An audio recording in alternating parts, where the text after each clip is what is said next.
Hi everyone, welcome back to my channel. My name is Libby. I created this channel to share my learnings, things I enjoy, in hopes to inspire at least one person, build a high vibrational community. Today I want to talk about fear of flying.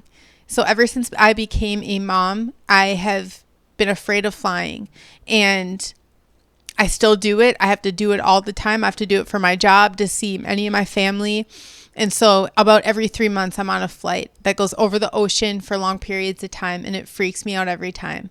So I want to share some things that have helped me to see if they can help you in some way. And if you know of other ways to calm me down or calm others down, please share. I would love to know. So number one is this last flight. My son and I stayed at a hotel and took a shuttle over to the airport. And on that shuttle, were pilots and flight attendants, and they were so laid back. They're just the friendliest people. And I realized that every flight I've been on, the flight attendants and pilots are just some of the most laid back people. I love the jokes that they make on the intercom, and I don't know what the qualifications are even to have those jobs, but they make me feel really comfortable. And having a cute little son really helps it too. The pilots and the flight attendants have been really, really kind to us. So that helped ease some of my fear. Once we were on the plane and in the air, my fear started coming in, and different turbulence comes up, and if something happens on the plane, I don't want to be in a fear state when I transition, when I die. I want to be in a really enjoying state. So I tried to calm myself down, saying, if this is the end, how do I want to be acting and feeling if this is the end? And I started, playing with my son and just really just looking at him and admiring and just realizing how much joy and love is between us. And I started to just be there. And then he lays down to take a nap, and it's just, wow, he's such a good traveler. And I just focused on these positive things that, hey, if this is the end, I'm next to my favorite person in the world. Then I started thinking, I have thought that death is coming so many times, and it never is. And I'm probably not going to see it coming. So I don't need to sit and worry about it. Then I transitioned to when it's my time, it's my time. There's no way around it. And there's nothing I can really do while in the air to try to prevent.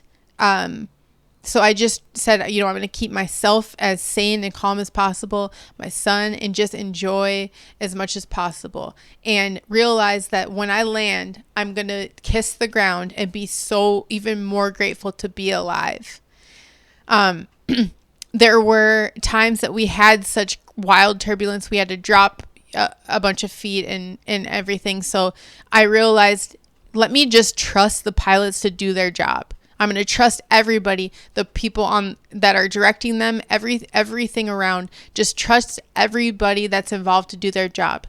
If we go down in the water and we have to go sit in the boats and all of this, trust the responders that are going to be coming to help us.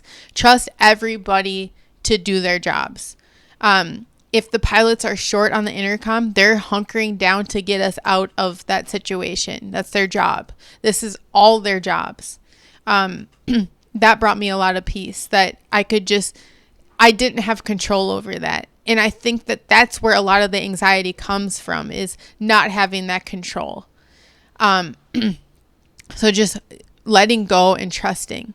Another thing, Cav, my son, and I sat next to the bathrooms, and there was a gal next to us, and we were in the very back row, directly across from the bathrooms. And she was so disturbed by everybody coming back there, and they would leave the door open every time she would slam the door shut. And I found a lot of humor in it. And I wasn't laughing at her. We were laughing together when the time was right. But having this kind of like finding something that was kind of funny within it. At one point, it's a really tight area, and there would be 5 people back there. And there was one woman that really took charge and said, you're going to go here, you're going to go here. And and everybody kind of had these looks, and they would exchange looks with the gal sitting next to me. And it was just really, really funny. So So just finding like the joy along the ride, the random things along the ride was really helpful. I will say that we flew Alaska Airlines, and once we landed, I learned about the window that went out on an Alaska plane. I know I was not on the same model as this other plane, and it was not really Alaska Airlines' fault. It was the plane, the new manufacturing's fault. But it freaked me out that we went on an Alaska flight the next day, and I'm glad I didn't know. But I think about, my son was standing up on the seat and right by the window. I always put him by the window because that he's kind of safe there and he can kind of sprawl out across me. But now hearing that a window went out, I'm going to be so much more careful about him being belted and everything. And there's a whole, in case you're unaware or you have a toddler, there's a whole harness system that you can put in the seat. There's a belt that goes around the top and then kind of a harness thing. So that can be helpful. So I hope that these tips helped you in some way. Sending you much love and hugs and safe flying. I'm not going to do it for a while, but